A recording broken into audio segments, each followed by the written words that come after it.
The notification sound from my phone cut through the silence of my downtown Phoenix apartment, like a blade. I glanced at the screen while finishing the logo design for a local bakery, expecting another client message, or maybe a friend checking, and instead, I saw a group chat notification that made my stomach drop. It was from my stepsister Jessica's Instagram story, and someone had screenshot it and sent it to me with 3 crying, laughing emojis. Poor Emma, the story read, overlaid, on a picture of Jessica and Amanda at some upscale Scottsdale restaurant. Dad literally told us yesterday that he's always been disappointed in her life choices. Imagine being the least favorite child and not even knowing it. At least now we don't have to pretend anymore. My hands trembled as I scrolled through the comments. Dozens of people I knew from high school, family friends, even some of my freelance clients had seen it. The responses ranged from shocked face emojis to people defending me, but the damage was done. My stepsisters had just broadcasted to our entire social circle that our father considered me a disappointment. I set my phone down and walked to my kitchen window, looking out at the desert landscape that stretched beyond the city. The late afternoon sun cast long shadows across the mountains, and for a moment, I felt as small and insignificant as those shadows. 26 years old, living alone in a modest apartment, building my graphic design business one client at a time while my stepsisters lived in luxury, funded by Dad's construction empire. But something felt wrong about this. Dad had never been the type to share family business with Carol's daughters, especially not something so personal and hurtful. In fact, the last time I'd seen him 2 weeks ago when I dropped off some marketing materials I'd designed for Rodriguez Construction, he'd seemed proud of my work, asking detailed questions about my process, and even suggesting I bid on a larger project. Before we jump back in, tell us where you're tuning in from, and if this story touches you, make sure you're subscribed, because tomorrow, I've saved something extra special for you.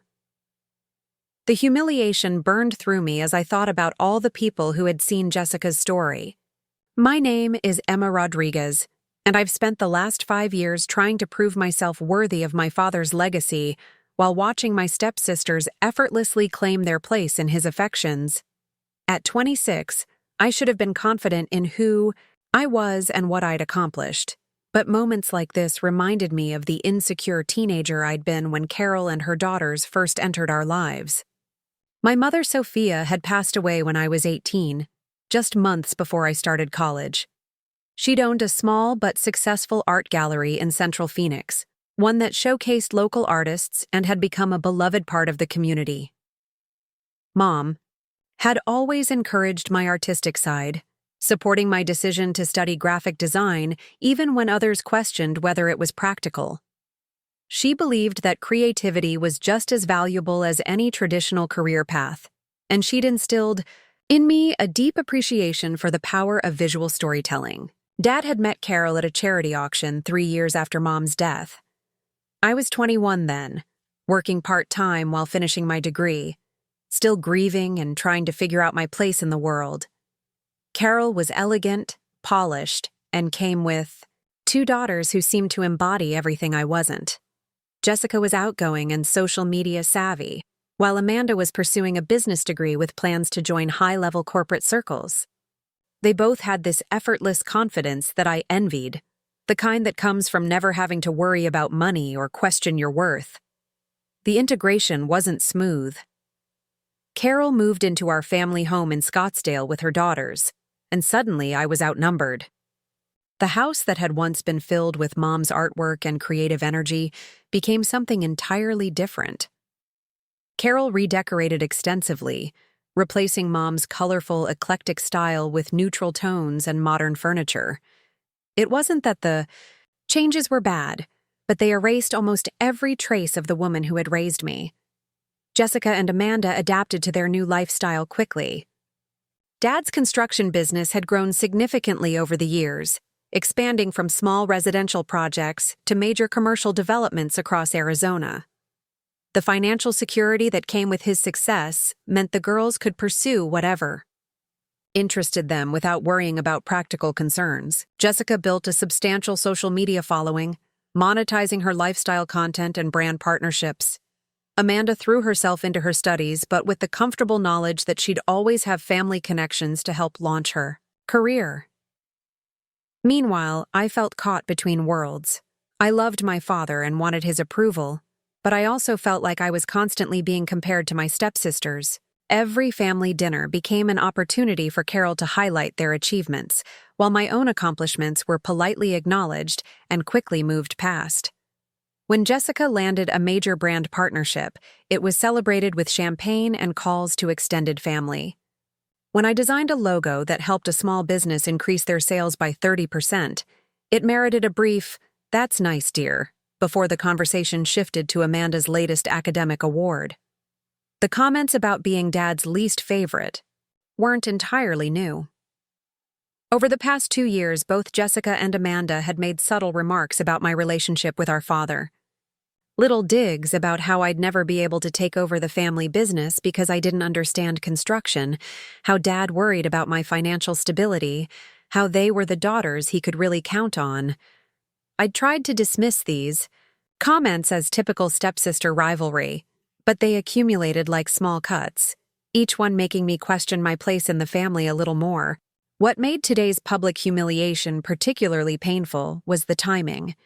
Just last month, Dad had asked me to redesign the entire brand identity for Rodriguez Construction. It was a significant project, one that would modernize the company's image and help them compete for larger contracts. I'd thrown myself into the work, researching industry trends, interviewing employees, and creating a comprehensive visual strategy that honored the company's history while positioning it for future growth. Dad had been genuinely impressed with my presentation. He'd spent over an hour going through each element, asking thoughtful questions about my design choices and the strategic thinking behind them. For the first time in years, I'd felt like he truly saw me as a professional, not just his daughter playing at having a career.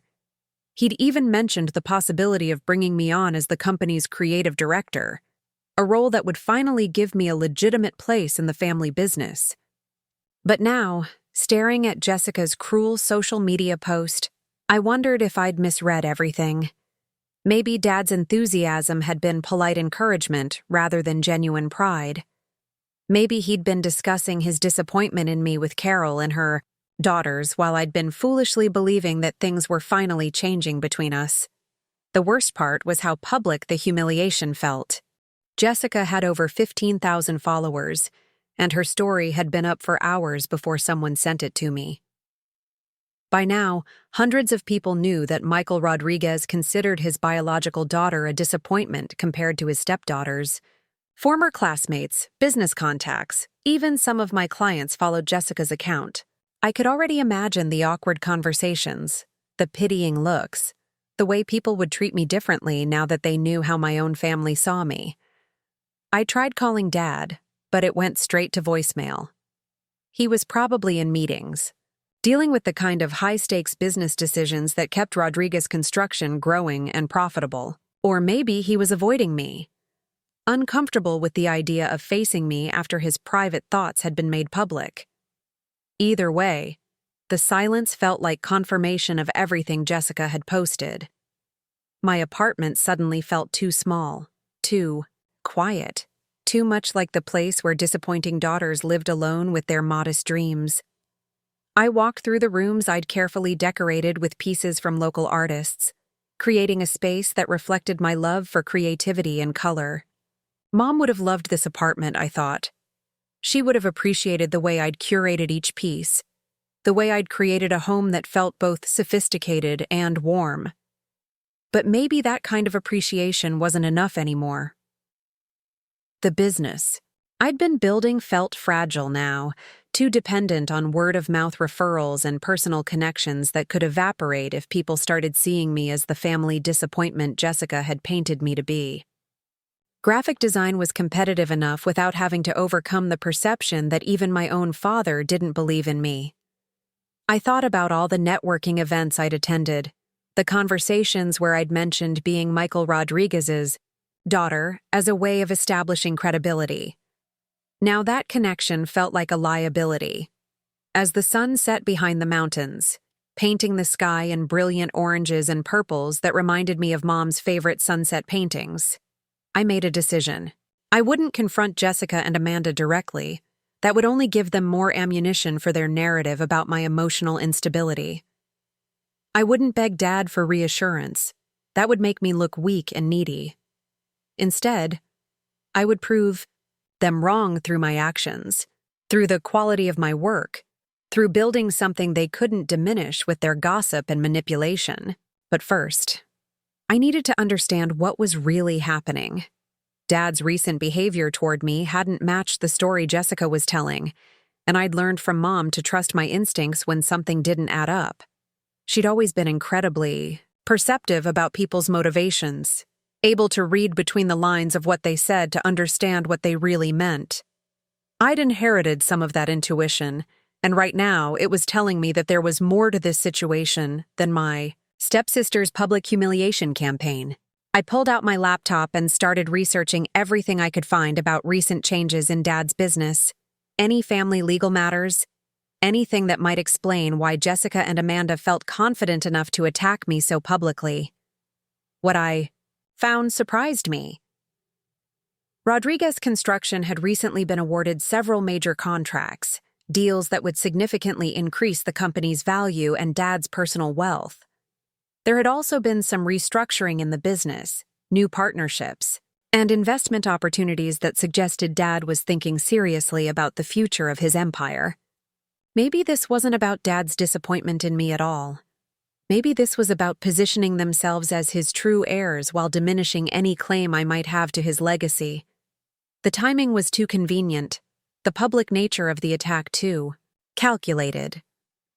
Jessica and Amanda were smart, ambitious women who understood the value of controlling narratives and managing perceptions.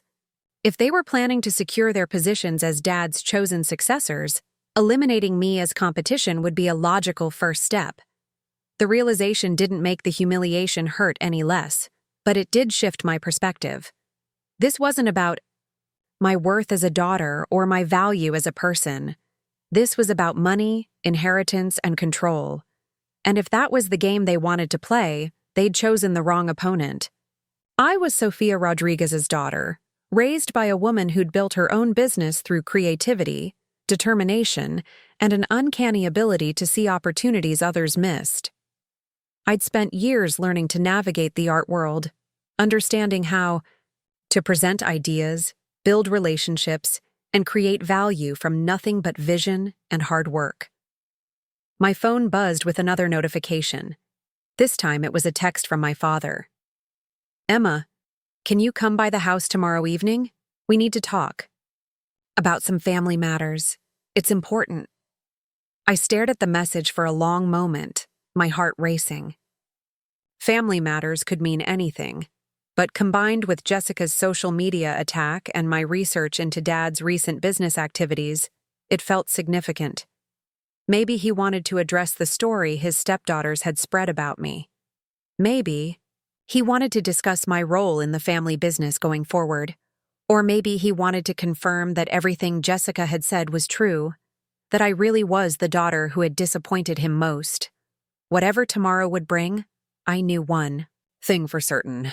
I wouldn't walk into that conversation unprepared. Mom had taught me that knowledge was power, that understanding the full picture was essential before making any important decisions.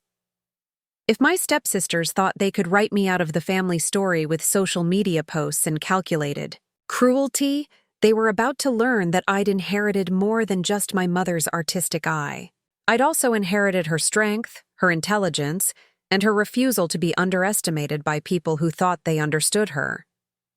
The desert night settled over Phoenix as I began planning for what might be the most important family conversation of my life. Jessica and Amanda had shown their hand with today's public attack, revealing their strategy and their confidence in their position. But they'd also given me something valuable, clarity about what I was really fighting for. This wasn't just about Dad's approval anymore. This was about honoring my mother's memory, protecting the legacy she'd wanted me to inherit, and proving that being different didn't mean being less than. Tomorrow, I would walk into that house in Scottsdale, not as the disappointing daughter my stepsisters had painted me to be, but as Sofia Rodriguez's child, armed with her wisdom and ready to fight for my place in the family she'd helped create. The next morning brought no relief from the storm that Jessica's social media post had created. My phone buzzed constantly with messages from friends, former classmates, and even a few clients who had seen the story. Most were supportive, expressing disbelief that my own family would treat me so publicly cruel, but their sympathy only highlighted how widely the humiliation had spread. Preparing and narrating this story took us a lot of time, so if you are enjoying it, subscribe to our channel. It means a lot to us. Now back to the story. I turned off my notifications and focused on work, pouring myself into a rebranding project for a local restaurant chain that needed my full attention. But concentrating proved impossible when my mind kept drifting back to Dad's text message and the family meeting he'd requested for tonight. The phrase "family matters" echoed in my thoughts, carrying weight that felt both ominous and potentially transformative. I'd learned over the years that my father rarely called family meetings unless something significant was happening, and the timing felt too coincidental to ignore. By noon, I'd made a decision that would have surprised my younger self. Instead of waiting passively for tonight's conversation, I was going to do some investigating of my own. Mom had always said that knowledge was the best armor you could wear into any important battle, and this felt like it might be the most important battle of my life. I saved my work, grabbed my keys, and headed toward the Rodriguez construction offices in Central Phoenix. The building that housed Dad's company was a testament to how far he'd come since starting out as a small contractor 25 years ago. 3 stories of modern glass and steel, situated in a prime business district, with the Rodriguez construction logo prominently displayed across the front entrance. I'd designed that logo during my recent rebranding project, and seeing it displayed so prominently filled me with a complex mix of pride and uncertainty. My plan was simple: visit Dad's office under the pretense of discussing some final details about the rebranding project, then gauge his mood and try to understand what tonight's family meeting might really be about. If Jessica's story had any truth to it, surely I'd be able to sense Dad's disappointment in person. But if my instincts were right and something else was driving this situation, maybe I could uncover what that something else might be. The receptionist, Maria, greeted me with genuine warmth. She'd been with the company for over a decade and had known me since I was a teenager helping out during summer breaks.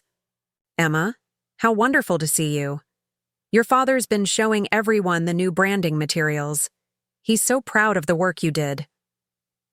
Her words contradicted everything Jessica had posted yesterday, and I felt a small spark of hope. "Is he available?" "For a few minutes. I wanted to discuss some implementation details." "Let me check," Maria said, picking up her phone. After a brief conversation, she smiled and gestured toward the elevator. "He'll see you right away. 3rd floor, corner office." The elevator ride gave me time to compose myself and think about how to approach this conversation. I needed to be subtle, professional, focused on business while staying alert for any signs of the disappointment Jessica claimed he'd expressed. The elevator doors opened onto a floor I'd visited dozens of times over the years, but today it felt different, charged with potential significance. Dad's office occupied the corner of the building, with floor-to-ceiling windows that offered spectacular views of the Phoenix skyline and the desert mountains beyond. He looked up from his desk. As I knocked, his face lighting up with the kind of smile that made Jessica's story seem even more unlikely. "Emma, perfect timing. I was just reviewing the final proofs for the new business cards. Come look at this." He gestured me over to his desk, where samples of various branded materials were spread out like a miniature exhibition.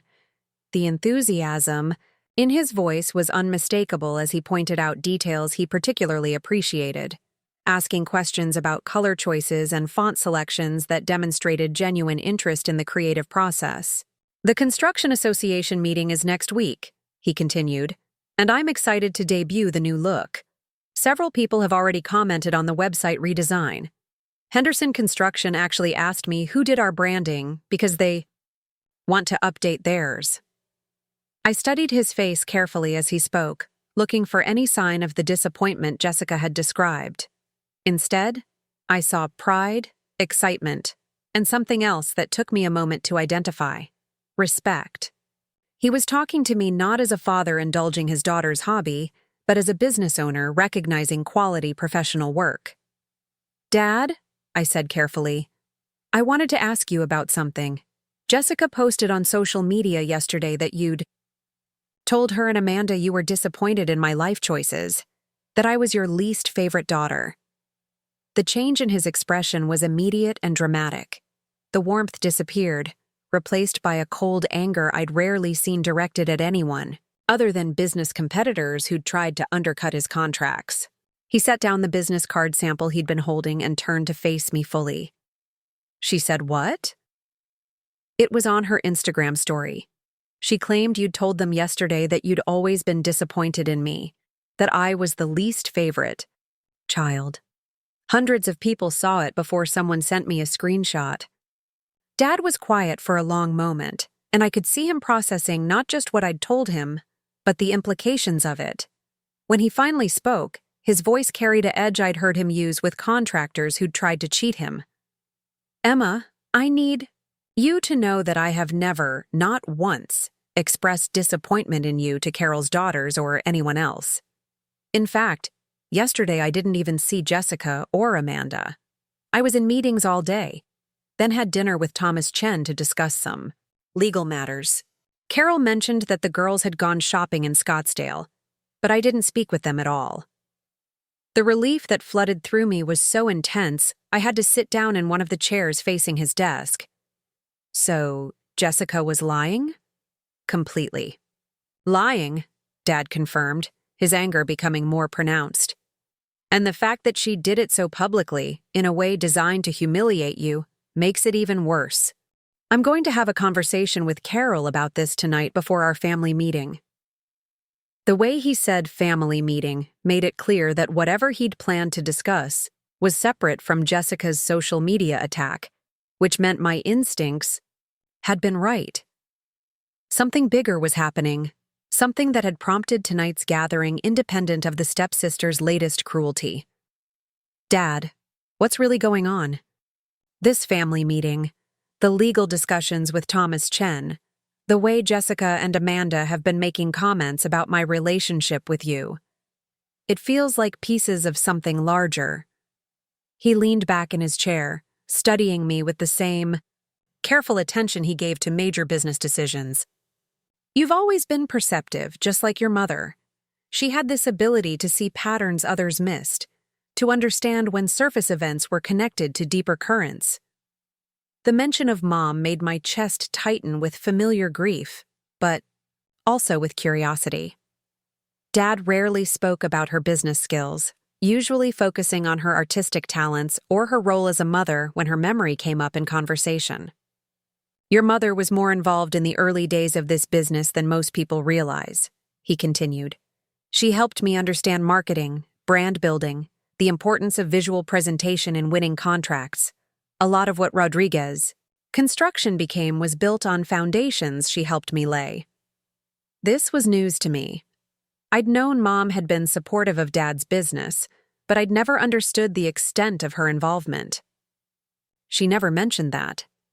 She was modest about her contributions, always preferred to let others take credit for shared successes.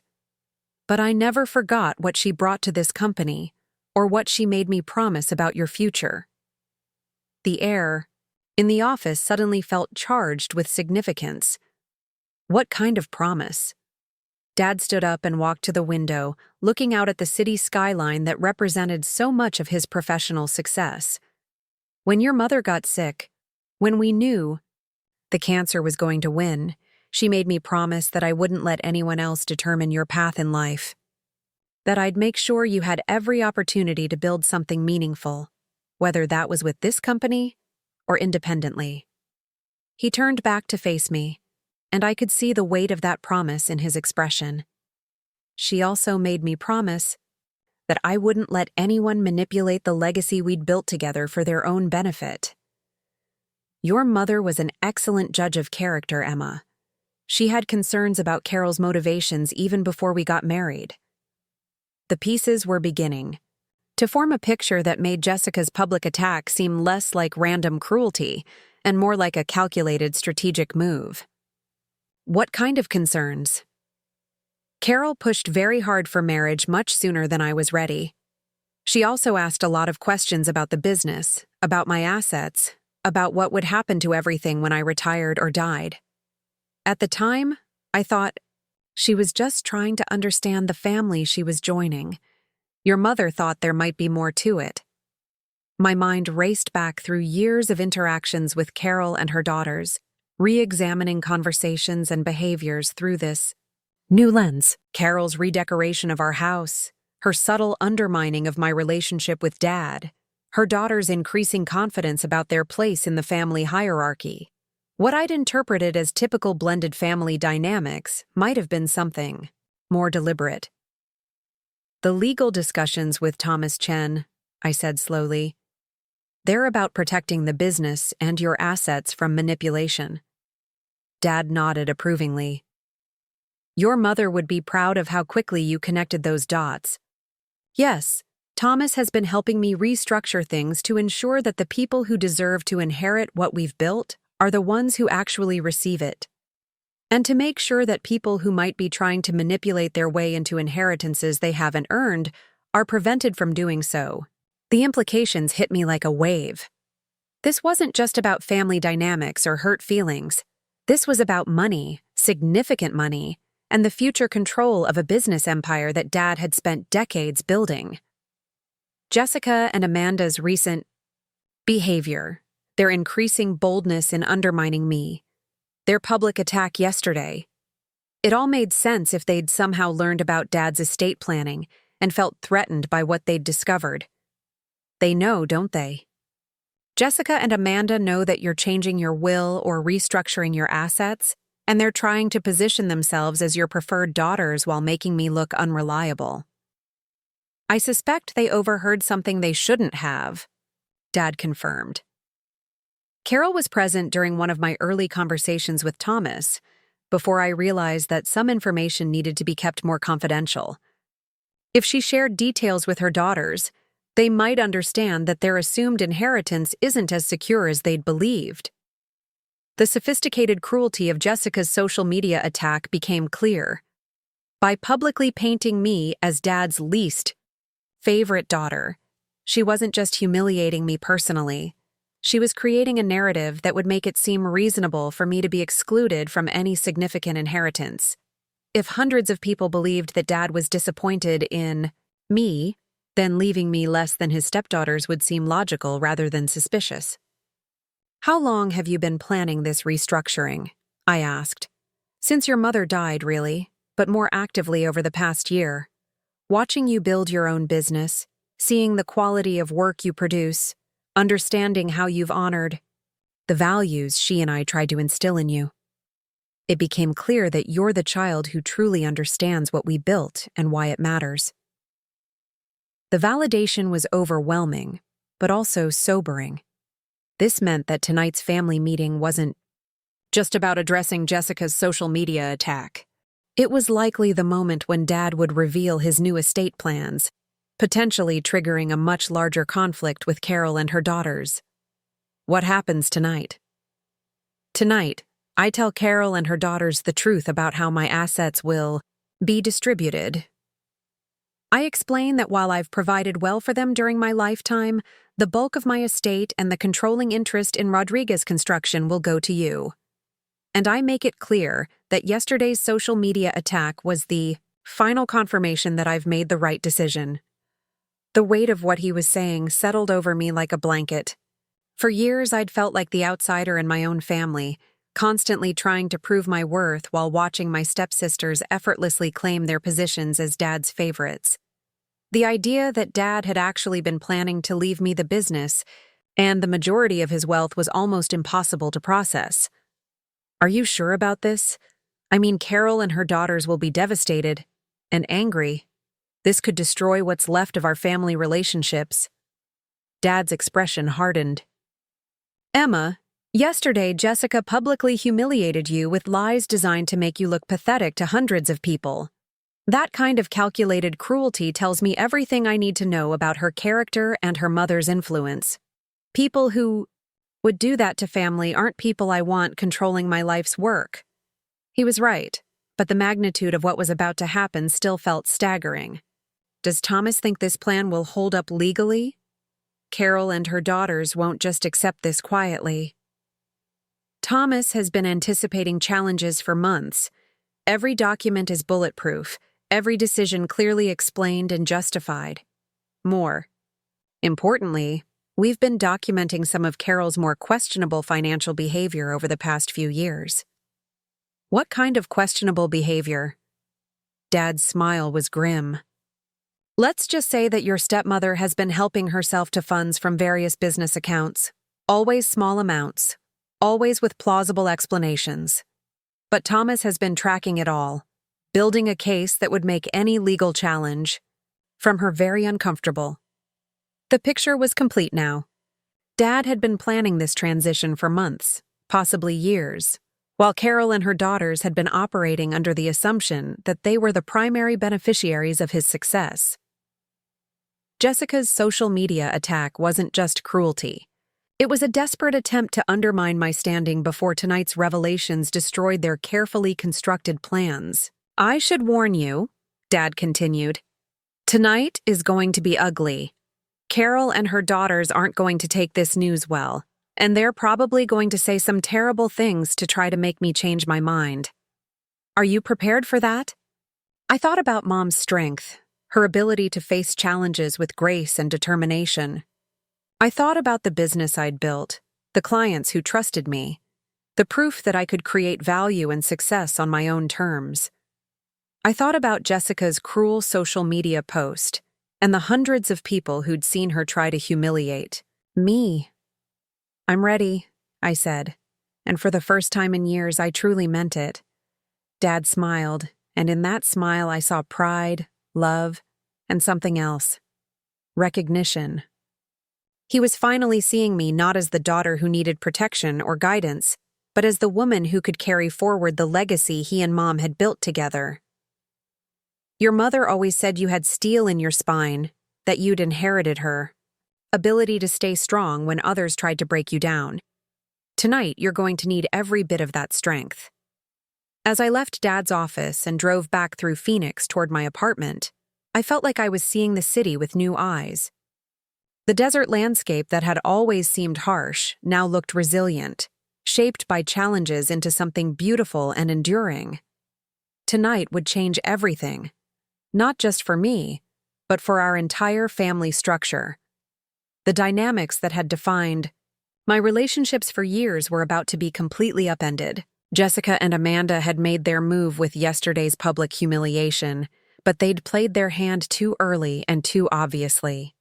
They'd revealed their strategy while Dad was still in control of the game, still able to respond to their attacks, with moves they never saw coming. Mom's promise about protecting my future was about to be fulfilled in ways I'd never imagined possible. The scared, uncertain daughter who'd felt like the family outsider was about to discover that she'd been the chosen heir all along. The afternoon hours crawled by as I sat in my apartment, alternating between nervous energy and strange calm. Knowing the truth about Dad's feelings toward me had lifted a tremendous weight, but it also meant that tonight's family meeting would be explosive in ways I was only beginning to comprehend. I tried to work, tried to focus on design projects, but my mind kept racing through possible scenarios and outcomes. Around 4 o'clock, my phone rang.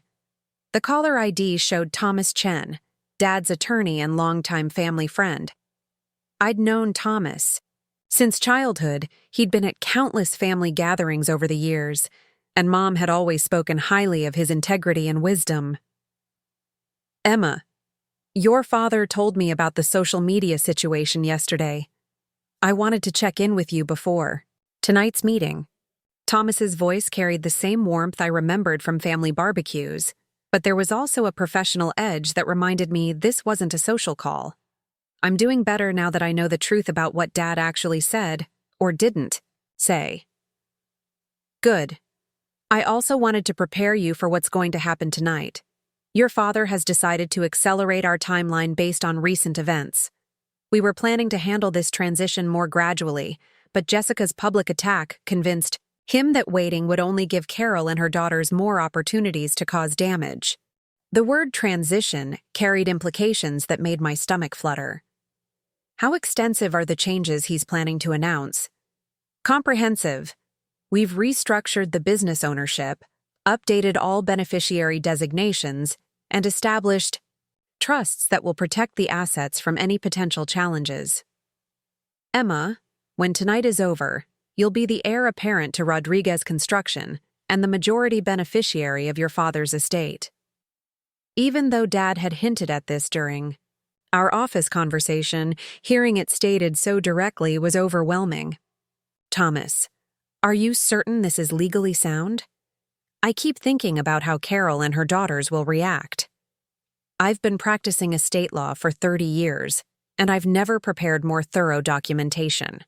Every decision is supported by clear reasoning. Every asset protection strategy has been tested against potential challenges. More importantly, we have evidence of behavior from Carol and her daughters that would make any court challenge very risky for them. Thomas's confidence was reassuring, but I still felt the need to understand the full scope of what was happening. What kind of evidence? Financial irregularities, mainly. Small but consistent unauthorized withdrawals from business accounts, credit card charges for personal expenses that were inappropriately categorized as business costs, and some very questionable attempts to redirect vendor payments. Nothing that would result in criminal charges, but enough to demonstrate a pattern of questionable ethics that would undermine any claims they might make about deserving larger inheritances. The picture Thomas was painting suggested a level of deception I'd never imagined from Carol and her daughters. I'd known they lived comfortably on Dad's generosity, but I hadn't realized they'd been actively taking money beyond what he'd provided willingly. How long has this been going on? We started noticing irregularities about 2 years ago, around the time Jessica graduated college and Amanda started making expensive lifestyle choices. The amounts were small individually, but they added up to significant sums over time. Your father didn't want to confront the issue directly because he hoped it would stop on its own, but it only escalated. 2 years ago was also when Jessica and Amanda had started making more pointed comments about my relationship with Dad, when the subtle undermining of my position in the family had become more systematic. The timeline suggested that their financial misconduct and their campaign to diminish my standing were connected strategies. Do they know you've been documenting this? I doubt it. We've been very careful to gather evidence without alerting them to our investigation. Tonight will be the first time they learn that we know about their unauthorized access to family funds. The complexity of what Dad and Thomas had been orchestrating was staggering. While I'd been struggling with feeling like the family outsider, they'd been building a comprehensive case to protect our family's assets and ensure they went to someone who would honor the values that had built them. Thomas, I have to ask, are you certain I'm the right choice for this responsibility? Managing a construction company is very different from running a design business. His laugh was warm and genuinely amused. Emma, your father and I have watched. You build your graphic design business from nothing into something genuinely successful. You understand client relationships, project management, quality control, and creative problem solving. Those skills translate directly to construction management. More importantly, you have the ethical foundation and long-term thinking that this company needs. But I don't know anything about construction techniques, building codes, contractor, relationships. You don't need to know how to operate a crane to run a construction company effectively. You need to know how to evaluate people, make strategic decisions, and maintain the company culture that makes clients want to work with you repeatedly. Your father has been grooming department heads who can handle the technical aspects. What he needs is someone who can lead the organization with integrity and vision. Thomas's confidence in my abilities was flattering, but also daunting. What happens if I make mistakes? What if I'm not ready for this level of responsibility? Your father isn't planning to retire immediately. This transition will happen gradually, with him remaining involved as long as he's able and willing. You'll have time to learn, to grow into the role, to make mistakes and recover from them. The difference is that you'll be doing it as the legitimate heir to the business, rather than as someone fighting for recognition and acceptance. The prospect of working alongside Dad to learn the business was appealing in ways I hadn't expected. We'd never had a professional relationship beyond the recent branding project, never collaborated on long-term strategic thinking or shared decision-making responsibilities. How do you think Carol and her daughters will handle tonight's news? Thomas was quiet for a moment, and I could sense him choosing his words carefully. Emma, I'm going to be direct with you because you need to be prepared. They're going to be furious, and they're going to say some very hurtful things to try to manipulate your father into changing his mind. They may claim that you manipulated him, that you've been plotting against them, that you're unworthy of the inheritance for various reasons. Should I defend myself? Try to argue with them? No. Let your father handle the explanations and justifications. Your job is to remain calm, dignified, and focused on the facts. Don't let them provoke you into emotional responses that they can use as evidence of your instability or immaturity. The advice reminded me of something Mom used to say about dealing with difficult clients at her art gallery. Never let them see you lose control, because the moment you become emotional is the moment you lose credibility. Any other recommendations? Remember that this transition has been planned for months, not decided impulsively based on recent events. Your father's decision to accelerate the timeline because of Jessica's social media attack doesn't mean the attack caused his decision. It simply revealed character traits that confirmed he was making the right choice. After ending the call with Thomas, I spent time mentally preparing for what promised to be one of the most difficult evenings of my life. I selected my clothes carefully, choosing a professional but not overly formal outfit that would project confidence without appearing to be making a statement. I wanted to look like someone capable of inheriting a business empire, but not like someone who was gloating over the inheritance. The drive to the Scottsdale house felt surreal, like traveling toward a destination that would fundamentally change my life's trajectory. The familiar streets of my childhood neighborhood looked the same, but I felt like I was seeing them through different eyes. By tomorrow, my relationship with this place and the people in it would be completely transformed. I arrived exactly on time, wanting to demonstrate the kind of punctuality and reliability that successful business leaders exhibit. Dad's car was in the driveway alongside Carol's BMW and the luxury SUV he'd bought Jessica for her college graduation. The house looked exactly as it always did, but I knew that the conversations happening inside tonight would change everything. Dad answered the door himself, greeting me with a hug that felt different from our usual interactions. There was purpose in it, a sense of solidarity that hadn't been present in our relationship for years. "Are you ready for this?" he asked quietly. "As ready as I can be for something I've never experienced before." Your mother went through something similar when she decided to open her art gallery. Her family thought she was making a terrible mistake, that she should focus on being a wife and mother instead of pursuing business ownership. She told me that the key was remembering what she was fighting for, not what she was fighting against. The reminder of Mom's struggles put tonight's events in perspective. She'd faced people who doubted her abilities and questioned her decisions, but she'd built something successful anyway. I was walking into this meeting as her daughter, carrying forward the determination and strength she'd instilled in me. Carol and her daughters were already seated in the living room when Dad and I entered. The atmosphere was tense in a way that suggested they sensed something significant was about to happen, but they didn't yet understand what that something might be.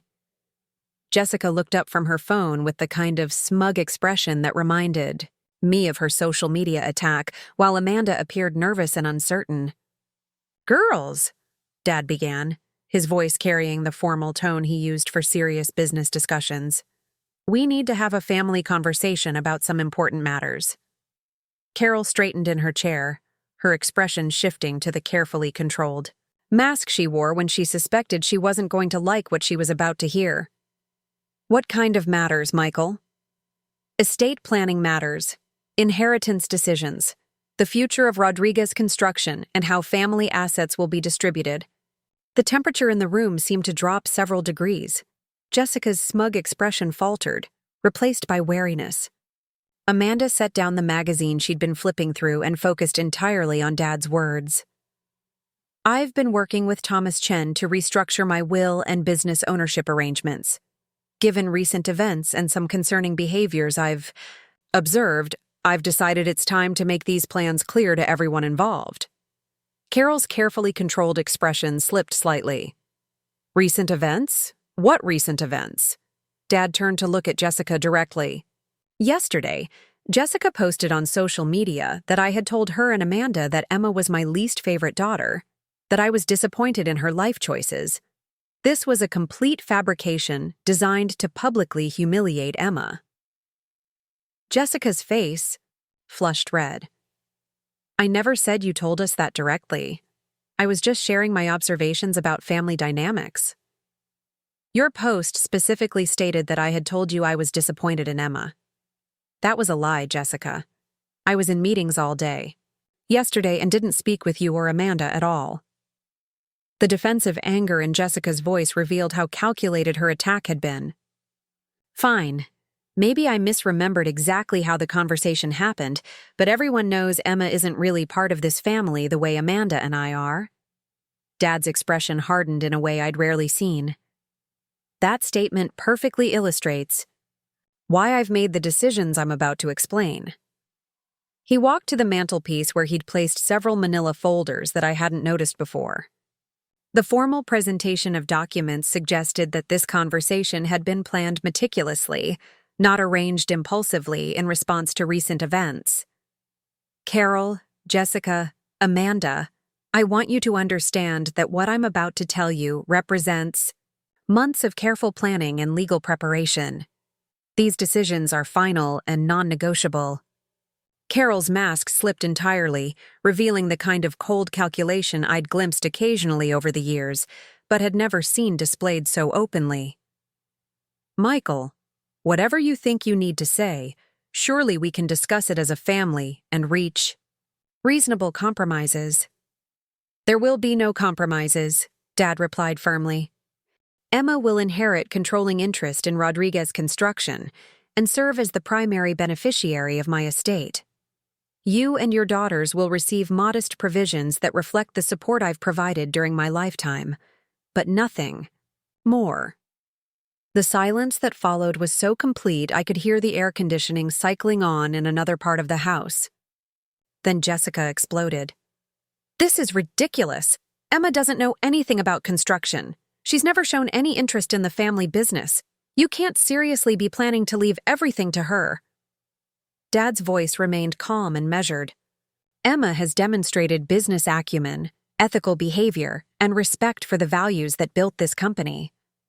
Recent events have confirmed that she's the only person in this room who possesses the character traits necessary to carry forward the legacy Sophia and I created together." Amanda found her voice for the first time. "But Dad, we're your family, too. We've been part of this household for years. Doesn't that count for anything?" "Your behavior has counted for a great deal, Amanda. Unfortunately, it's counted against you rather than in your favor." Carol stood up, her composure completely abandoned. "Michael, you cannot be serious about this. Emma has been manipulating you, poisoning your mind against my daughters.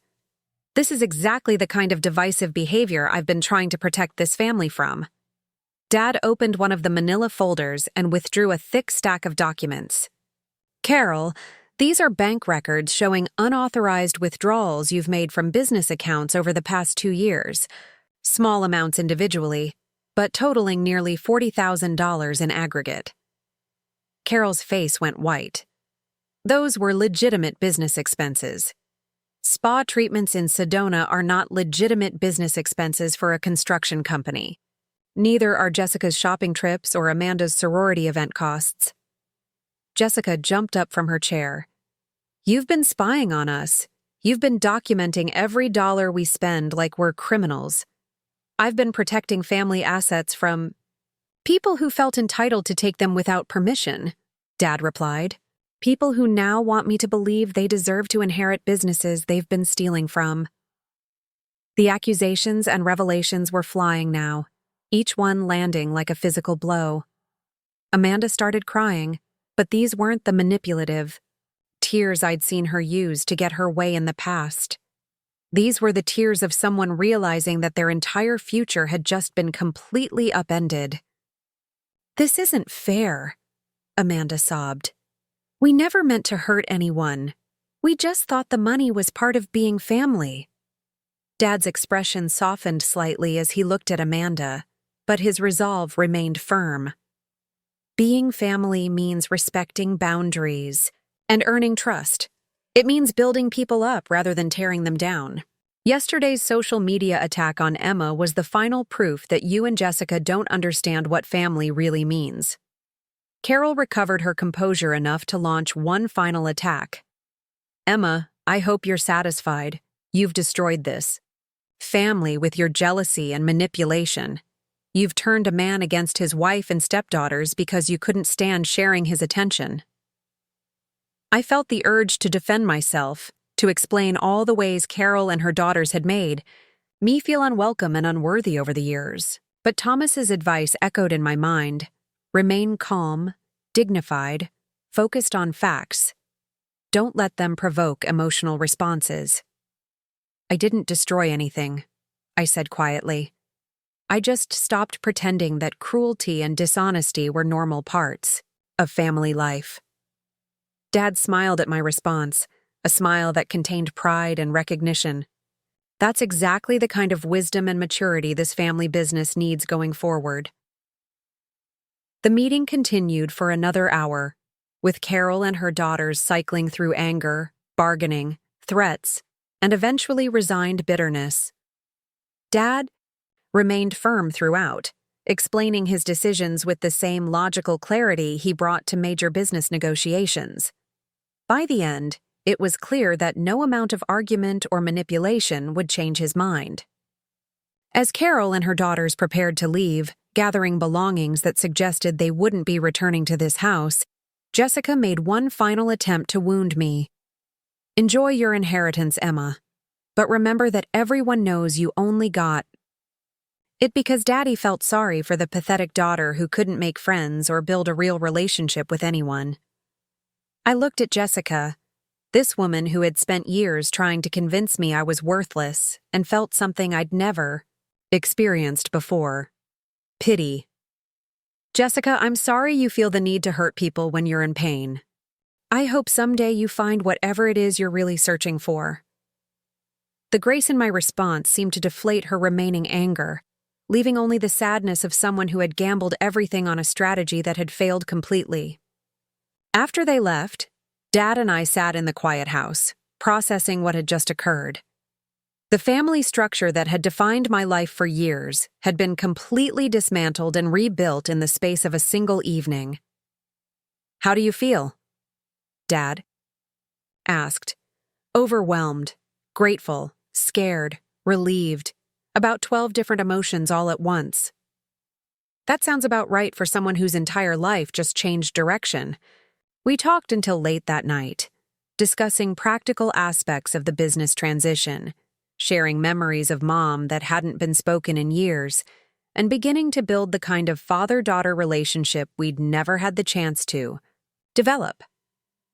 For the first time since Mom's death, I felt like I truly belonged somewhere, like I was valued for who I was, rather than constantly trying to prove my worth. The inheritance Dad had given me wasn't just money or business ownership. It was the gift of knowing that I was seen, understood, and trusted with carrying forward a legacy that mattered. Jessica's social media attack had been intended to diminish me, but instead it had accelerated my transformation from family outsider to chosen heir. Tonight had revealed the truth that Mom had apparently known all along. Sometimes the people who seem to have the least power are actually the ones who will inherit the most. The question now was whether I could live up to the trust that had been placed in me. The weeks following that explosive family meeting blurred together in a whirlwind of legal proceedings, business meetings, and emotional adjustments that tested every assumption I'd held about my place in the world.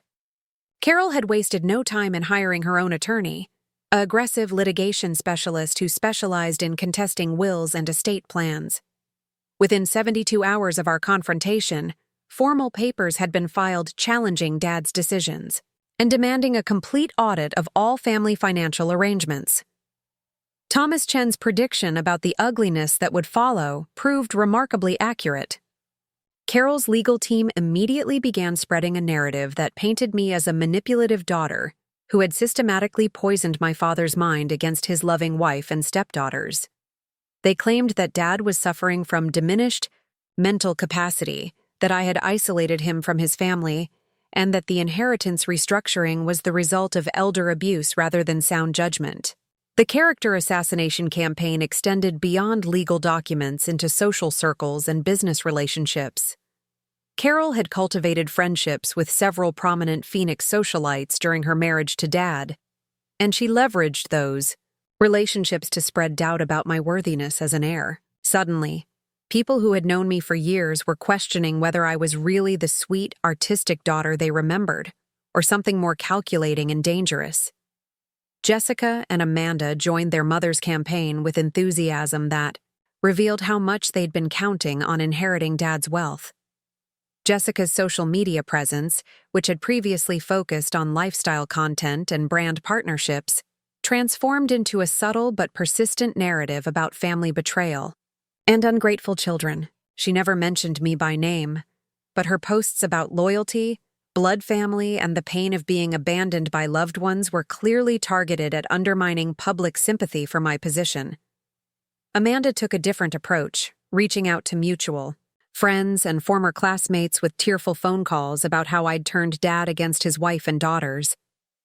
She painted herself as the innocent victim of a complex family manipulation, someone who had loved me as a sister only to discover that I'd been planning to destroy her future all along. Her performance was convincing enough that several people, who had previously been supportive of me, began expressing doubts about the situation. The legal challenges created immediate practical complications for Rodriguez Construction. Several major clients expressed concern about working with a company whose ownership structure was being disputed in court. 2 significant contracts were delayed, while corporate lawyers evaluated whether the legal uncertainty posed risks to project completion. The disruption threatened to damage the business reputation that Dad had spent decades building. Dad responded to these challenges with the same strategic thinking he'd applied to complex construction projects. Rather than becoming defensive or trying to fight every accusation individually, he focused on systematically documenting the truth and letting facts speak louder than accusations. Thomas worked with forensic accountants to create comprehensive financial records that would demonstrate not only Carol's unauthorized spending, but also the sound reasoning behind the inheritance restructuring. Meanwhile, Dad began introducing me to key aspects of the business with an intensity that made it clear he viewed the legal challenges as an opportunity to accelerate my education rather than a threat to our plans. Every morning, I spent 3 hours at the Rodriguez Construction offices, learning about project management, client relationships, vendor negotiations, and the dozens of regulatory requirements that governed commercial construction in Arizona. The education was overwhelming but exhilarating. I discovered that many of the skills I'd developed in graphic design translated directly to construction management. Understanding client needs, managing multiple deadlines, coordinating with various specialists, maintaining quality standards while controlling costs. These challenges existed in both industries, just on different scales and with different technical requirements. More importantly, I began to understand why Dad and Mom had built their business the way they had. Rodriguez Construction wasn't just about completing projects efficiently and profitably. It was about creating lasting value for clients, providing stable employment for skilled workers, and contributing to the growth and development of Arizona communities. The company culture emphasized integrity, reliability, and excellence in ways that reflected the values Mom and Dad had tried to instill in me throughout my childhood. My favorite part of this business education was meeting the longtime employees who had worked with Dad for years, sometimes decades. These were the department heads, project managers, and senior craftsmen who understood every aspect of the company's operations. Their initial skepticism about the boss's daughter joining the business gradually transformed into respect as they saw my genuine interest in learning and my willingness to start with basic responsibilities rather than demanding executive privileges. Maria Gonzalez, the head of project scheduling, became particularly valuable as a mentor and ally. She'd been with the company for 15 years, working her way up from administrative assistant to one of Dad's most trusted managers. During our first extended conversation, she shared insights about the company culture that helped me understand what I'd be inheriting. "Your father built this company on trust," Maria explained as we reviewed scheduling software in her office. "Clients trust us to deliver what we promise when we promise it. Employees trust that they'll be treated fairly and given opportunities to grow. Vendors trust that they'll be paid on time and given repeat business if they do quality work. That trust is worth more than all the equipment and contracts combined." Her words resonated with me because they echoed lessons Mom had taught me about her art gallery. Success in any business ultimately came down to relationships, and relationships were built on consistent demonstration of trustworthiness. The financial manipulations that Carol and her daughters had engaged in represented fundamental violations of that trust, regardless of the dollar amounts involved. "How do the other employees feel about the inheritance situation?" I asked Maria during one of our training sessions. "Most of them are relieved," she said candidly. "There was a lot of concern about what would happen if Carol's daughters inherited control of the company. Jessica and Amanda have been around the offices occasionally over the years, and their attitudes toward the workers weren't impressive." "What kind of attitudes?" "The kind that come from people who think they're entitled to things they haven't earned. They treated employees like servants rather than skilled professionals. There was worry that if they took over, the company culture would change in ways that would drive away the best people." This feedback reinforced my understanding that Dad's inheritance decisions weren't just about family dynamics or emotional preferences. They were sound business decisions based on careful evaluation of who could best maintain and grow the organization he'd spent his lifetime building. The legal proceedings intensified as Carol's attorneys discovered that challenging Dad's mental capacity would be difficult, given his active involvement in major business decisions and his clear articulation of reasoning for the inheritance restructuring. They shifted strategy to focus on claims that I had exercised undue influence, essentially arguing that I had manipulated him through emotional manipulation and isolation tactics. This new legal strategy required me to undergo extensive depositions, where Carol's attorneys attempted to paint every interaction I'd had with Dad over the past year as evidence of calculated manipulation. They questioned my motives for designing the company's new branding, suggesting that I'd deliberately created dependency to position myself as indispensable.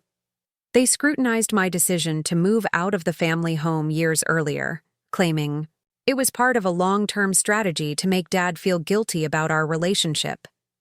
The depositions were emotionally exhausting, requiring me to defend decisions I'd made for completely different reasons while maintaining composure under aggressive questioning designed to provoke emotional responses that could be characterized as evidence of instability. Thomas prepared me extensively for these sessions, teaching me to answer questions directly without providing additional information that could be taken out of context. "Remember," Thomas advised before my first deposition, "their goal is to make you appear calculating and manipulative. Your goal is to demonstrate the same steady judgment and ethical reasoning that convinced your father you were the right choice for this inheritance. The preparation paid off when Carol's lead attorney, a sharp-featured woman named Patricia Whitmore, spent 6 hours trying to trap me in contradictions or emotional outbursts. Her questions grew increasingly personal and invasive, but I maintained the calm professionalism Thomas had coached me to exhibit. Ms. Rodriguez, isn't it true that you deliberately distanced yourself from your stepfamily in order to create sympathy and make your father feel guilty about your relationship? No, that's not accurate. I moved out of the family home because I wanted to establish my independence and build my own career. The distance from my stepfamily was a result of their treatment of me, not a strategy on my part. But you must admit that your father's decision to restructure his inheritance plans coincided suspiciously with your increased involvement in his business affairs. My increased involvement in Dad's business began when he asked me to help with rebranding the company. The inheritance restructuring, as I understand it, had been in planning for much longer than my business involvement. Patricia's frustration grew as the deposition continued, and I refused to be provoked into the kind of emotional responses that would support her narrative. By the end of the session, it was clear that her strategy of portraying me as a manipulative opportunist wasn't gaining traction. The breakthrough in the legal proceedings came when Thomas's forensic accountants completed their analysis of Carol's financial activities. The scope of unauthorized spending was much larger than we'd initially realized, extending back nearly to the beginning of her marriage to Dad. The pattern revealed systematic appropriation of family funds for personal use, including several large purchases that had been cleverly disguised as business expenses. More damaging to Carol's legal position was evidence that she'd attempted to access Dad's personal investment accounts using forged authorization documents. This discovery elevated her financial misconduct from questionable family dynamics to potential criminal behavior, completely undermining her position as the wronged wife deserving of greater consideration. When Thomas presented this evidence to Patricia Whitmore, the tone of the legal proceedings changed dramatically. Carol's attorney went from aggressive offense to defensive damage control, suddenly interested in negotiating settlements rather than pursuing court battles that would expose her client's financial crimes to public scrutiny. Your client has a choice, Thomas explained during a meeting between the legal teams. She can accept the provisions that Mr. Rodriguez has offered in his will, which are generous considering the circumstances, or she can continue this legal challenge and face the possibility that criminal fraud charges will be filed based on the evidence we've uncovered. The threat was effective because it was real. The forged authorization documents alone constituted felony fraud under Arizona law, and the systematic appropriation of family funds could be prosecuted as embezzlement. Carol's position as the victimized widow became untenable when faced with evidence of extensive financial misconduct. Within a week of Thomas's ultimatum, Carol's legal team contacted us about settlement negotiations. The discussions were brief and businesslike, focusing on practical arrangements rather than emotional reconciliation. Carol would accept the modest financial provision Dad had designated for her in the revised will, and she would relocate to another state to start fresh, without the burden of ongoing legal battles. Jessica and Amanda's situations were more complex because they were younger and had fewer resources to rebuild their lives independently. Dad felt some responsibility for their future welfare despite his disappointment in their recent behavior. After extensive discussions with Thomas and me, we structured a settlement that provided each of them with modest trust funds sufficient to support education or business development, but not large enough to enable the kind of extravagant lifestyle they'd grown accustomed to. The settlement negotiations revealed interesting differences between the two sisters. Amanda seemed genuinely remorseful about the family conflict and expressed interest in using her trust fund to complete her business degree and eventually build a legitimate career. Jessica remained bitter and entitled, making it clear that she viewed any settlement as inadequate compensation for what she'd expected to inherit. "This is ridiculous," Jessica complained during one settlement meeting. Emma gets millions of dollars and a whole company, and we get barely enough to pay for. College, how is that fair? Thomas's response was patient, but firm. Jessica, fairness is based on merit, character, and contribution to family welfare. The evidence suggests that Emma has demonstrated these qualities while you and your sister have demonstrated their opposites. The legal resolution process took nearly 4 months from start to finish, during which I continued my intensive education in the construction business while managing my own graphic design clients and dealing with the ongoing stress of family conflict. The experience was transformative in ways I hadn't anticipated, forcing me to develop new levels of resilience, strategic thinking, and emotional maturity. By the time the legal challenges were definitively resolved, I had gained not just an inheritance but also the skills and confidence necessary to justify Dad's faith in my abilities.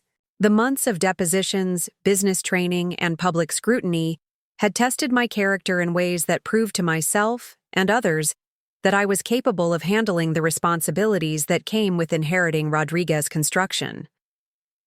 The most satisfying aspect of the resolution was the vindication it provided for Dad's judgment. Throughout the legal proceedings, various people had questioned his mental capacity, his understanding of family dynamics, and his ability to make sound decisions about complex inheritance issues.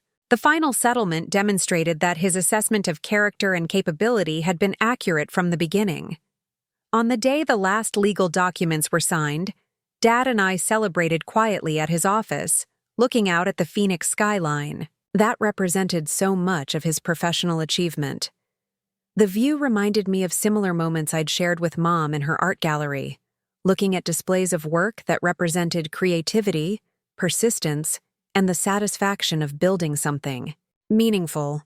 Your mother would be proud, Dad said, echoing words he'd spoken before, but with deeper meaning now that we'd both been tested by serious challenges. I hope so, I replied. I keep thinking about what she would have done in this situation, how she would have handled the legal attacks and the business challenges. She would have done exactly what you did. Stay focused on what matters. Maintain your integrity even when others abandon theirs, and trust that the truth eventually prevails over manipulation and deceit. The legal victory was complete, but I understood that the real test was just beginning. Now I had to prove that Dad's faith in my abilities was justified by actually succeeding as a business leader and family legacy protector. The inheritance I'd received wasn't just wealth and ownership. It was the responsibility to honor the values and relationships that had created that wealth in the first place. The young woman who had felt like a family outsider just months earlier was now preparing to become the next generation leader of a multi-million-dollar construction empire. The transformation felt surreal, but also somehow inevitable, as if Mom's influence and Dad's planning had been guiding me toward this destination all along.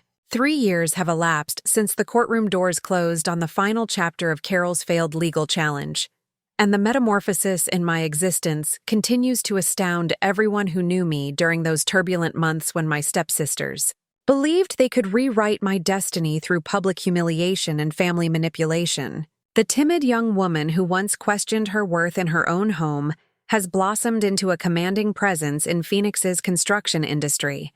A transformation so complete that even I sometimes marvel at the confident executive who stares back. From boardroom mirrors, my current morning ritual begins before dawn in the custom-built home office of my Arcadia estate, a magnificent property that overlooks the entire Salt River Valley and serves as both personal sanctuary and professional command center. The house itself represents everything I've learned about combining aesthetic vision with practical functionality, designed by Arizona's most sought-after architect to seamlessly blend indoor and outdoor living while incorporating sustainable technologies that showcase the renewable energy expertise Rodriguez Construction has pioneered. Each sunrise finds me reviewing overnight reports from our project sites across 4 southwestern states, analyzing financial performance metrics that consistently exceed industry benchmarks, and preparing for strategic decisions that affect nearly 400 employees and their families. The responsibility feels simultaneously overwhelming and energizing. A daily reminder that the scared daughter who once felt invisible in her own family now guides an organization whose annual revenue exceeds $50 million. The expansion of Rodriguez Construction under my leadership has exceeded every projection Dad and I developed during those early transition planning sessions. Our company has evolved from a regional Phoenix contractor into the Southwest's premier sustainable construction and renewable energy installation firm, with specialized divisions that serve residential, commercial, and industrial clients seeking environmentally responsible building solutions.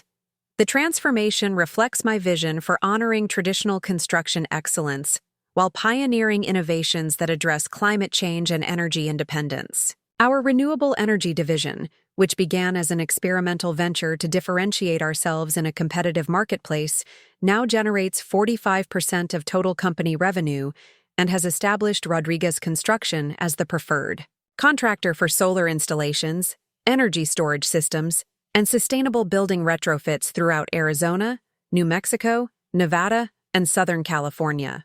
The success of this strategic pivot has attracted attention from national construction industry publications and resulted in speaking invitations at conferences where other contractors seek insights into profitable sustainability transitions. The sustainable construction approach we've developed integrates environmental responsibility with financial performance in ways that benefit clients while generating superior profit margins for our company. Every project becomes an opportunity to demonstrate that ecological stewardship and business success can reinforce each other rather than competing for resources or attention. This philosophy appeals to a growing segment of clients who prioritize long-term value over short-term cost savings, relationships that have proven remarkably durable through economic fluctuations. My leadership philosophy draws extensively from lessons Mom taught me about building authentic relationships with artists, suppliers, and customers who initially viewed her gallery as an amateur hobby rather than a serious business venture. She succeeded by consistently delivering exceptional value while maintaining absolute integrity in every transaction, gradually earning respect through performance rather than trying to claim credibility through arguments or explanations. I've applied similar principles to earning recognition in the construction industry, focusing obsessively on project quality and client satisfaction while allowing results to speak louder than promotional campaigns.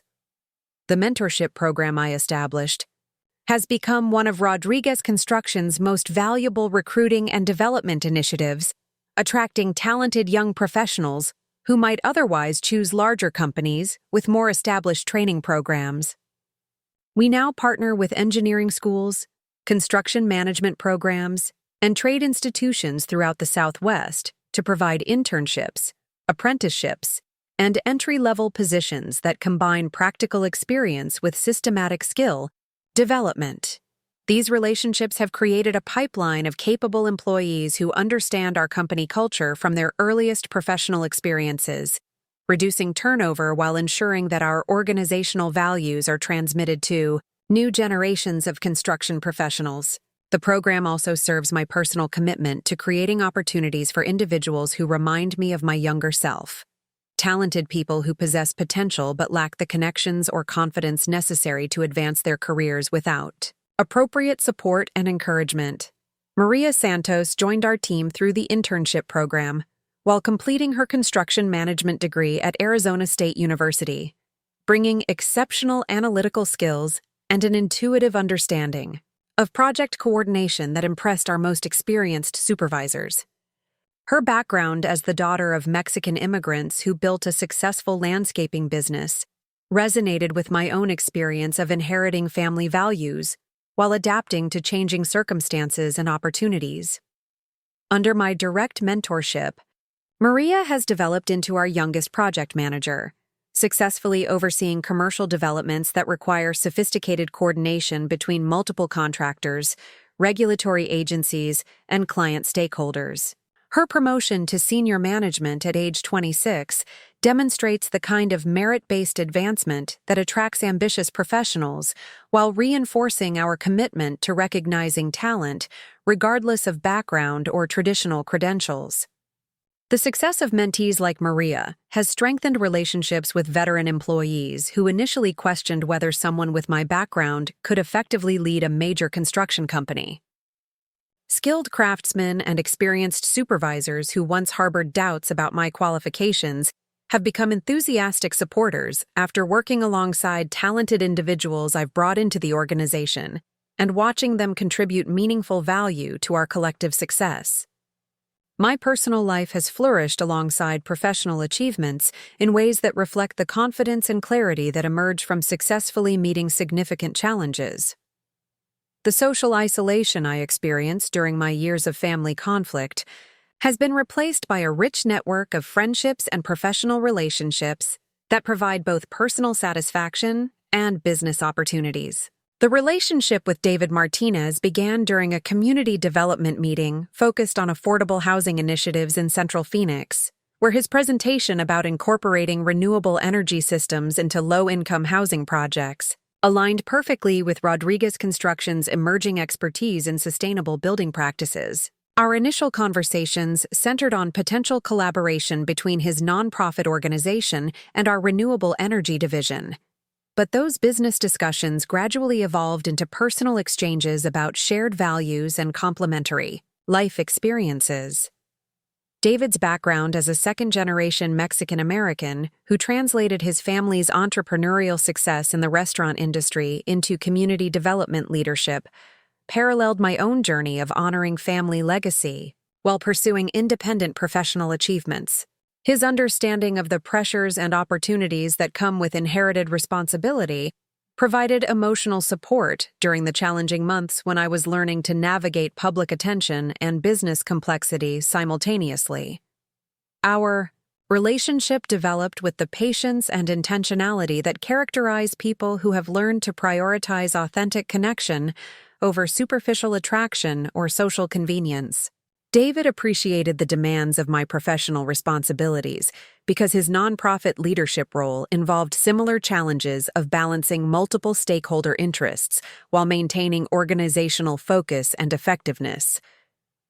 Our engagement last autumn was celebrated with an intimate gathering that reflected both families' traditions while honoring the future we're building together. The ceremony, planned for next spring in the Desert Botanical Garden where Mom once exhibited outdoor sculpture installations, will symbolize the integration of personal happiness with professional purpose that has become the defining characteristic of my transformed life. Dad's response to our relationship has provided validation and joy that extends far beyond typical parental approval. He embraces David as the son-in-law he'd hoped for, someone who understands business challenges while sharing our family's commitment to community contribution and ethical leadership. Their conversations about sustainable development and community economic growth have become regular features of family gatherings, discussions that demonstrate the kind of intellectual partnership that enhances rather than threatens existing relationships. The healing that has occurred in my relationship with Dad represents one of the most significant benefits of the inheritance transition and family restructuring that initially seemed so traumatic. The years of feeling like I disappointed him or failed to meet his expectations have been replaced by genuine partnership and mutual admiration that enriches both our professional collaboration and our personal bond. We've learned to communicate with honesty and directness that was impossible when Carol and her daughters were creating constant tension through manipulation and emotional sabotage. Our conversations now include topics that were forbidden during the years when discussing Mom's influence or my potential role in the family business might trigger conflicts that could destabilize his marriage or create additional stress in an already complicated household dynamic. These healing conversations have revealed the extent to which Dad had been constrained by his desire to maintain peace in a household where Carol and her daughters resented any acknowledgement of my connection to family legacy or business potential. He'd suppressed his pride in my achievements and limited our professional interactions to avoid conflicts that might threaten his marriage or create additional tension in relationships he was trying to preserve. Learning about these constraints has helped me forgive both Dad and myself for the years when our relationship felt distant and unsatisfying. The problems weren't caused by his disappointment in me or my failure to meet his expectations, but by external manipulation that prevented us from developing the natural connection that should have existed between us. The legal battle that confirmed my inheritance also freed us to build the kind of father-daughter relationship that honors Mom's memory while supporting our mutual growth and professional collaboration. The financial security that accompanies owning Rodriguez Construction has enabled lifestyle choices that reflect my values while providing independence that enhances my personal and professional relationships. The Arcadia estate I purchased represents both material comfort and strategic positioning within Phoenix's business community. A location that facilitates entertaining clients and hosting community events while providing the privacy necessary for family life and personal reflection. The property includes a dedicated art gallery space where I display works from local artists whose creativity reminds me of Mom's aesthetic vision and commitment to supporting emerging talent. These pieces create a living memorial that celebrates her influence while demonstrating how her legacy continues to evolve through my choices and financial capacity to support artistic expression in our community. Philanthropy has become an increasingly central aspect of my identity, though I've chosen to focus on systematic, long-term giving rather than high-profile charitable activities that might be motivated more by public relations than genuine commitment to community welfare. Rodriguez Construction now contributes both financial support and construction services to several local organizations focused on affordable housing, education, environmental protection, and economic development. These charitable activities reflect lessons Mom taught me about the responsibility that accompanies business success and community leadership. Her art gallery had been more than a commercial enterprise. It served as a cultural institution that provided opportunities for local artists while enriching the community's aesthetic landscape. Similarly, I view Rodriguez Construction as having obligations beyond profit generation, responsibilities to contribute to the economic and social development of the communities where we operate. The affordable housing projects we've supported through partnerships with David's organization and other community development nonprofits have become some of our most satisfying work, combining technical challenges with social impact in ways that motivate our entire team. These projects require creative problem-solving to deliver quality construction within tight budget constraints, but they also provide safe, affordable homes for families who might otherwise struggle to find suitable housing in Phoenix's rapidly appreciating real estate market. Our involvement in these projects has also served as a laboratory for testing sustainable building techniques and renewable energy systems under real-world conditions, while serving clients who benefit directly from reduced utility costs and improved indoor environmental quality. The lessons learned from affordable housing work have enhanced our capability to serve commercial clients seeking similar sustainability benefits, creating a virtuous cycle where community service strengthens business competitiveness. My stepfamily has faded into distant memory, their influence on my life reduced to cautionary examples rather than ongoing sources of stress or emotional turmoil. Carol relocated to San Diego shortly after the legal settlement concluded, where she's apparently attempting to rebuild her social connections and financial security with the modest provision Dad's will established for her continuing support. We maintain no contact, and I feel neither animosity nor curiosity about her current circumstances, though neither do I experience any desire to reconnect or attempt reconciliation. The chapter of my life dominated by her manipulation and her daughter's hostility has closed completely, leaving space for relationships and activities that provide genuine satisfaction and mutual benefit. Jessica's trajectory since losing access to the lifestyle funding that supported her social media presence has validated Dad's concerns about her character and decision-making capabilities. Her follower count declined precipitously when she could no longer maintain the appearance of affluent leisure that had attracted audience attention, and several brand partnerships terminated when sponsors became aware of the family legal proceedings and the evidence of financial misconduct that emerged during discovery. According to occasional reports from mutual acquaintances, Jessica has moved between several cities, attempting to establish stable employment or sustainable income sources. apparently struggling to translate her social media experience into traditional career opportunities. Her experience serves as a reminder that influence built on borrowed resources rather than genuine value creation rarely survives transition to independent circumstances. Amanda has made choices that reflect better judgment and stronger character than her sister demonstrated throughout our family conflicts. She used her trust fund settlement to complete her business degree and establish a marketing career with a Denver-based technology company that specializes in sustainable energy solutions. Her professional success demonstrates that the settlement structure Dad and Thomas designed achieved its intended purpose of providing opportunity for those willing to apply themselves constructively.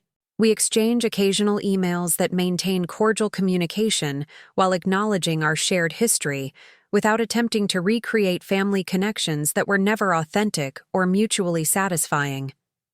These limited interactions provide evidence that people can choose growth and contribution even after experiencing family dysfunction, though such choices require individual commitment that cannot be imposed or mandated by others. The contrast between Amanda's constructive use of her settlement and Jessica's continued struggles reinforces lessons about character and decision-making that extend far beyond family dynamics into broader principles of personal development and professional success. People who focus on building value and contributing to others' welfare tend to create sustainable prosperity, while those who feel entitled to benefits they haven't earned struggle to develop the skills and relationships necessary for long-term satisfaction. Rodriguez Construction's continued expansion has validated every aspect of the inheritance decision that once seemed controversial to outside observers who questioned both my qualifications and Dad's judgment. The company now employs over 400 people across 12 office locations, maintains active projects in 6 southwestern states, and has expanded into renewable energy consulting services that serve clients throughout North America. Our reputation for quality work and ethical business practices has generated referral relationships that provide steady project flow without the expensive marketing campaigns many competitors require to maintain adequate sales volume.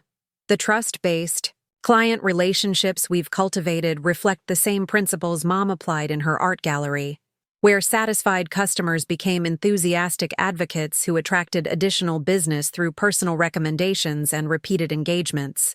The renewable energy division I pioneered has attracted recognition from industry organizations and environmental groups that value our commitment to advancing sustainable building practices while maintaining profitability and growth. Awards from the Solar Energy Industries Association and the U.S. Green Building Council have enhanced our credibility while attracting clients who prioritize working with recognized leaders in environmental responsibility. These accolades have also created speaking opportunities at national conferences where other construction industry leaders seek insights into successful sustainability transitions. The platform these presentations provide has connected me with entrepreneurs and executives from various industries who share similar commitments to values-based business leadership and environmental stewardship. The network of relationships I've developed through professional speaking and industry involvement has become a source of mentorship, collaboration, and friendship that enriches both my business effectiveness and personal satisfaction. Fellow business leaders who initially viewed me as an inexperienced inheritor have become respected colleagues who value my perspectives on industry trends and strategic challenges.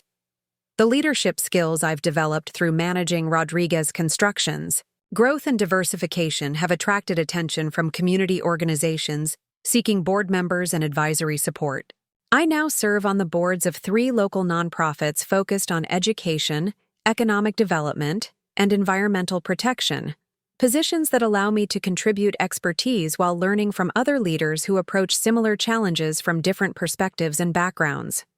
Board service has taught me about governance, strategic planning, and collaborative decision-making in ways that enhance my effectiveness as a business leader, while providing opportunities to contribute to causes that extend beyond my immediate commercial interests. These roles also connect me with Phoenix's broader leadership community, relationships that benefit Rodriguez Construction, while supporting my own continued professional development and community integration.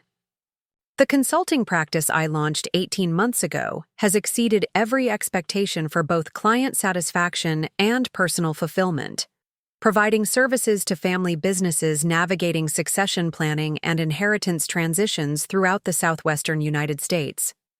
The expertise I developed during my own inheritance experience, combined with insights gained from Rodriguez Construction's growth under my leadership, has proven valuable to families facing similar challenges and opportunities. Each consulting engagement presents unique circumstances that require creativity and diplomatic skill, qualities that transfer back to my construction company leadership responsibilities while building expertise that enhances my credibility as a business strategist. The satisfaction of helping families avoid destructive conflicts while ensuring that business legacies are preserved for future generations has become an unexpected source of professional meaning that complements my primary business interests. The families I've advised face situations that parallel my own experience in various ways, circumstances where capable heirs are overshadowed by more aggressive relatives, or where business founders struggle to evaluate character and competence objectively. The patterns I've observed across multiple family situations have reinforced my understanding of the psychological and financial dynamics that can either preserve or destroy generational wealth and family relationships. Mom's influence continues to guide my decision-making processes in ways that feel both conscious and intuitive, providing a framework for evaluating opportunities and relationships that has proven reliable across various contexts and challenges. The values she instilled through her example of artistic integrity, business excellence, and community contribution serve as touchstones for maintaining direction when faced with complex choices or competing priorities. The art collection I've assembled throughout my home includes several pieces from artists who exhibited in Mom's gallery, works that connect me to her vision while reflecting my own aesthetic preferences and financial capacity. These acquisitions create a living memorial that celebrates her influence while demonstrating how her legacy continues to evolve through my choices and achievements. The collection also includes contemporary works from emerging artists whose creativity and determination remind me of Mom's commitment to supporting talent that might otherwise lack access to exhibition opportunities or collector recognition. Supporting these artists provides personal satisfaction while contributing to Phoenix's cultural development and artistic community growth. Dad's health remains excellent as he approaches his 72nd birthday, though he's systematically reducing his direct involvement in Rodriguez Construction's daily operations while maintaining strategic oversight and client relationship responsibilities. Our succession planning has been transparent and gradual, designed to ensure business continuity while providing him with opportunities to remain engaged as long as he chooses and finds fulfillment in professional activity. The transition feels natural and positive, unlike the crisis-driven inheritance battles that nearly destroyed our family relationships and threatened the business stability that hundreds of employees depend upon for their livelihoods. Dad expresses pride in my leadership capabilities and confidence in Rodriguez Construction's future direction, validation that means more than any external recognition or financial achievement. His retirement planning includes extensive travel, with his new companion, Margaret Thompson, a retired teacher and community volunteer whom he met through his involvement with local educational charities. Their relationship has developed with the careful consideration that characterizes people who understand the value of compatible personalities and shared interests over superficial attraction or social convenience. Margaret's presence in Dad's life has provided companionship and intellectual stimulation that enhance his happiness, while creating space for my independent leadership of Rodriguez Construction. Unlike the complex dynamics that characterized his marriage to Carol, this relationship supports rather than complicates family harmony and business operations. The future of Rodriguez Construction appears brighter than at any point in the company's 40-year history, with expansion opportunities, innovation potential, and community contribution prospects that reflect both favorable market conditions and our organizational capabilities. The renewable energy division continues growing at rates that require careful management to maintain quality standards while meeting increasing demand for sustainable construction services. Traditional construction services remain robust, supported by reputation and relationships that provide stability during economic uncertainty, while generating cash flow that funds expansion into emerging markets and new service offerings. The combination of established revenue streams with innovative growth initiatives creates financial stability that supports employee security while enabling strategic investments in equipment, training, and market development. My personal future feels equally promising, with a marriage that promises partnership and mutual support, professional relationships that provide ongoing learning opportunities, and community involvement that connects my success to broader social benefit.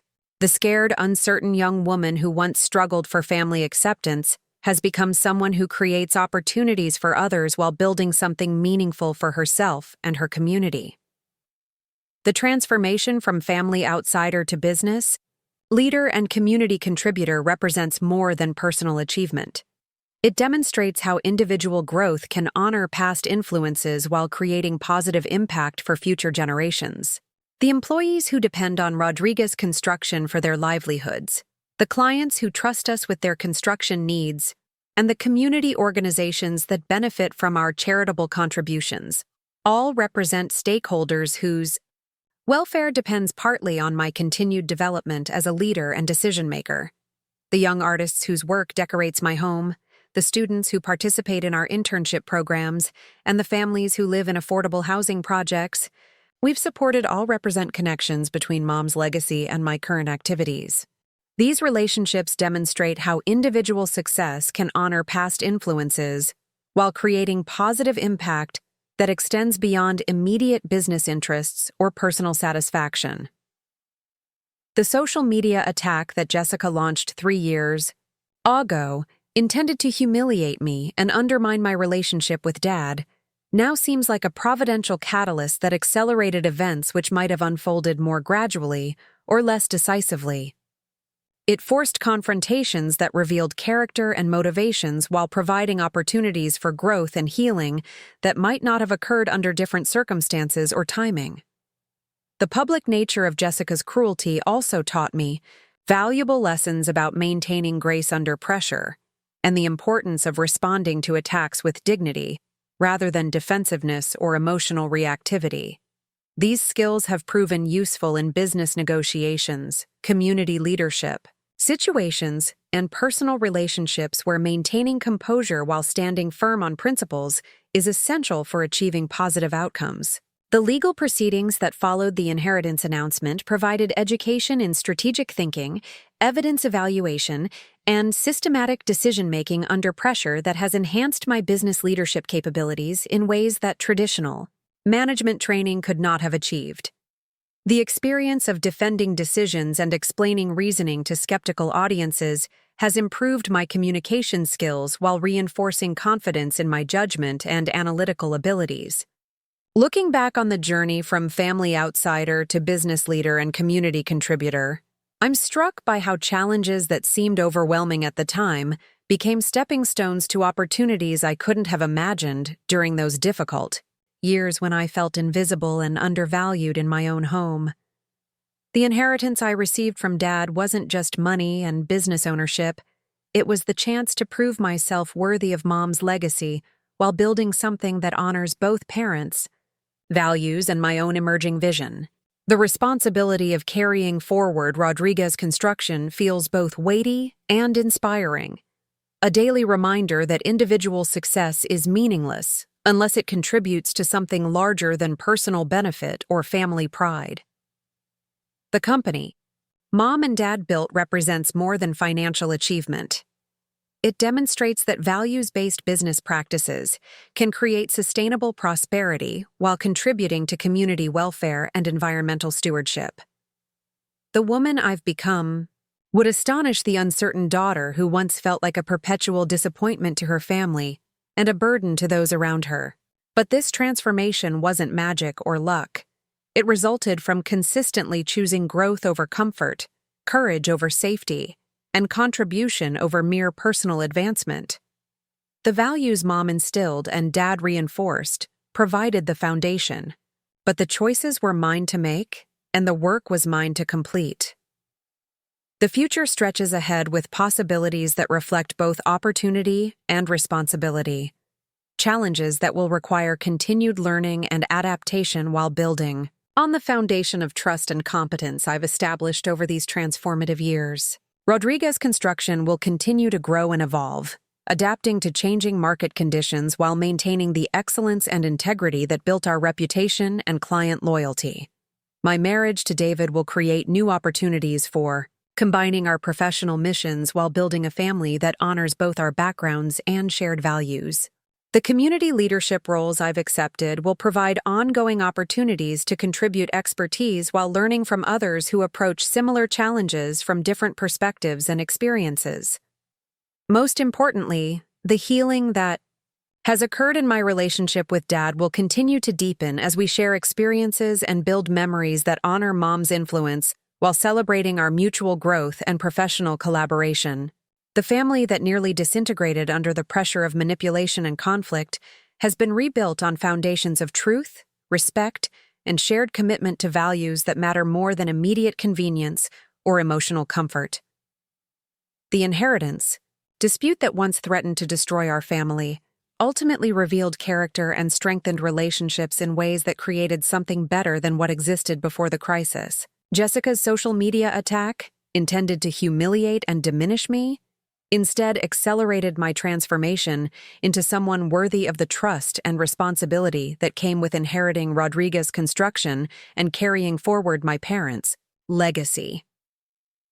The story that began with a cruel social media post designed to paint me as Dad's least favorite daughter has evolved into something unrecognizable from its origins.